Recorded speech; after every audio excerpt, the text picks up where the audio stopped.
So one of my favorite lenses that I've had on the APS-C line with Sony is the Sigma 16. It's kind of one of my favorite lenses.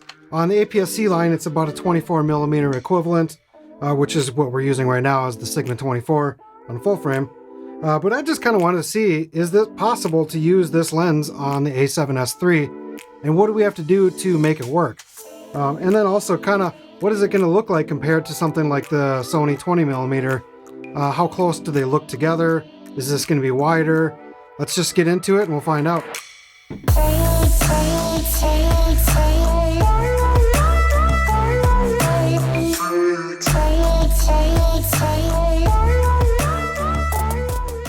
So on some of these lenses from the APS-C line, you'll notice when you take them off that they have kind of a rectangle insert on the inside, and that's for the sensor on the APS-C line.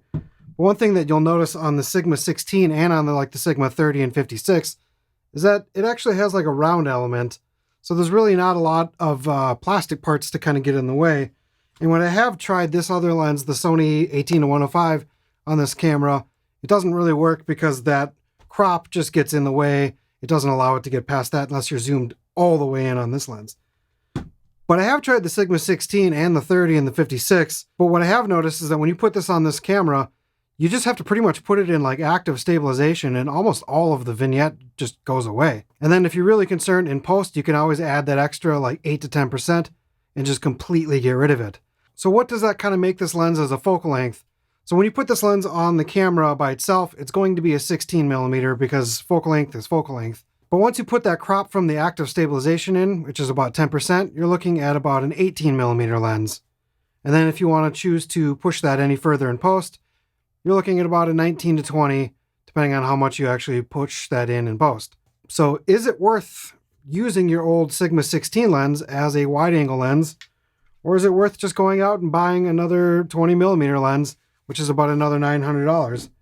Personally, I think if you actually still own this lens, it's definitely one that you want to try out, see if you can get by with it, because at this point, it's free. You already own it.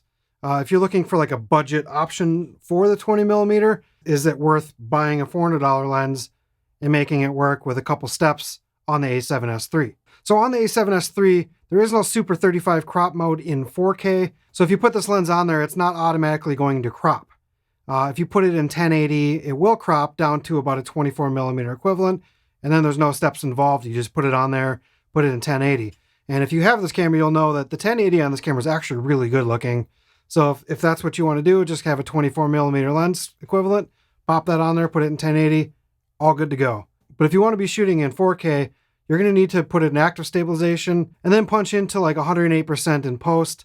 So what's one benefit of using this lens as a wide angle lens instead of buying a full frame one? Well, one big reason I think is because this is a pretty wide angle lens and it's a 1.4 lens, which means you're going to get some crazy bokeh, whatever you want to call it, and it's going to be really good at nighttime. And then you add in the simple fact that this is a pretty light lens, it's pretty small, it's pretty manageable on this camera versus the lens we're using right now, the Sigma 24-70.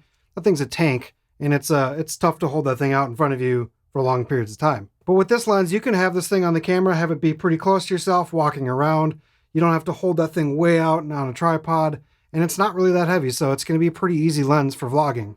Now you might ask, is this thing going to have a lot of like distortion or barrel roll? What I have noticed so far is that when you put this lens on, you do get a little bit of pin cushion in the middle. It is going to kind of warp the sides a tiny bit, unlike the Sony 20mm lens, which is going to be pretty much a straight cross. This thing doesn't create a lot of bending, has a little pin cushion, but not anywhere near the Sigma. So if you're using this lens for photography, one thing that you need to know is that you put this thing on, it's going to switch this camera into a Super 35 mode for photography, and then this becomes a 24mm equivalent. There's nothing else you have to do to make this lens work for photography. All right, so let's do a vlogging test real quick. First, we're going to start with the Sigma 24 lens. We're going to walk around, see what that looks like. Then I'm going to jump to the Sigma 16 APS-C lens, see what that looks like in standard stabilization and then in active. And then also we'll quick try out the Sony 20mm lens. Just try to compare all three lenses and kind of just see what they all look like.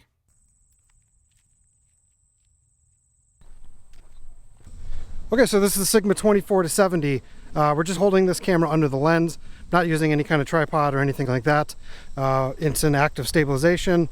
and we're walking around. This is how close this lens as a wide angle at the lowest 24 looks like. I believe this is a pretty good lens still for vlogging. It's a little tight, but it's not terrible. And I think you can get by with this, but the problem is with this lens is that it's a 2-pound lens, so it's kind of heavy.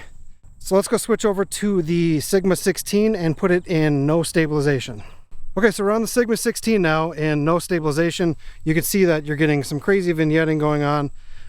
Not really that acceptable. I think you can put this thing in standard stabilization and push it into post, maybe like 115%, and those will go away completely. But right now you can see that it's kind of doing some warping and it's definitely getting some heavy vignetting. So let's throw this thing into active stabilization real quick. Okay, so now it's in active stabilization. Most of that vignetting is gone. You can still see it a little bit in the corners.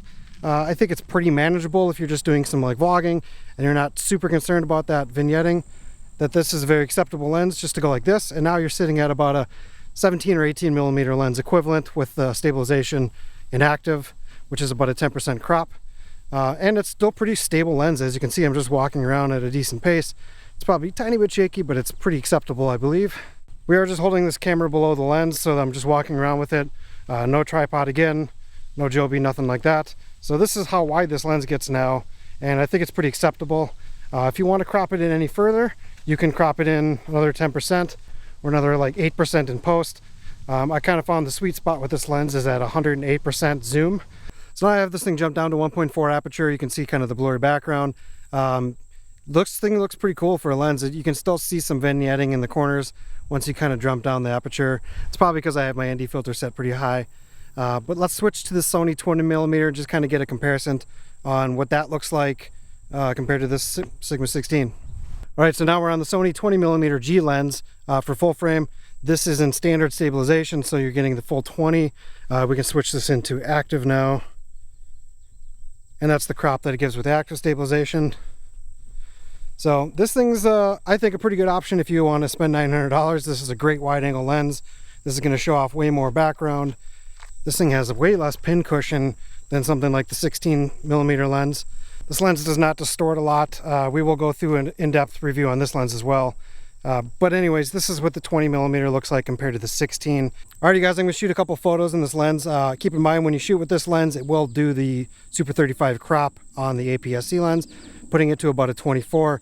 So this 20mm lens will probably obviously be the widest shot we get out of all these pictures. So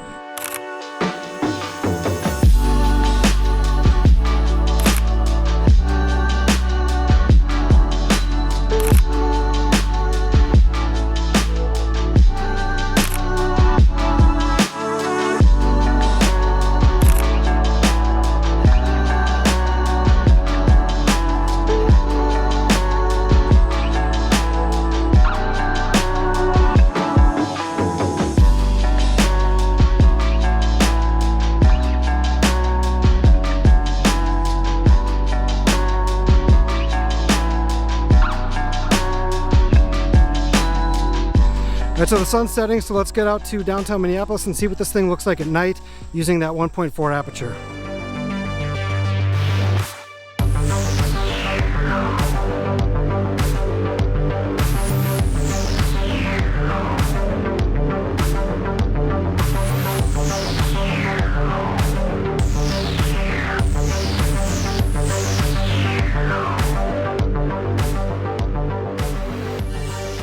Alright, so I'm actually pretty impressed on what the Sigma 16 ended up looking like on the A7S III. I think a pretty good option if you already own this lens. It's a no-brainer. Just use it on this camera, do a couple steps, make it look good in post, and it's going to be a nice wide-angle lens to own. Obviously, something like the Sony 20mm lens is going to be a better option. It's a better-looking lens. It's sharper. It's got less vignetting, and you don't have to do any work in post.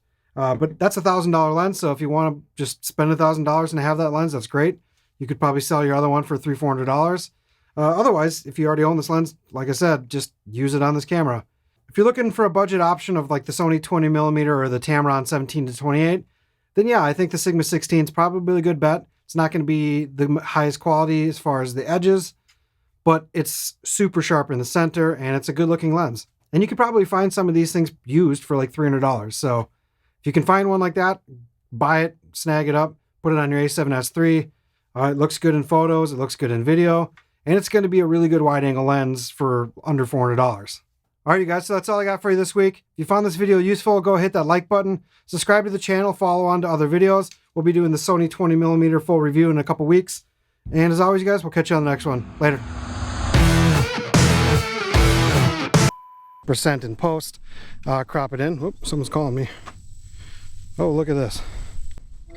Yo. What's going on? Outside filming. What are you doing? I just got done swimming in a pool with my kid. Swimming in the pool, huh? We're doing a Sigma 16 test on the A7S III.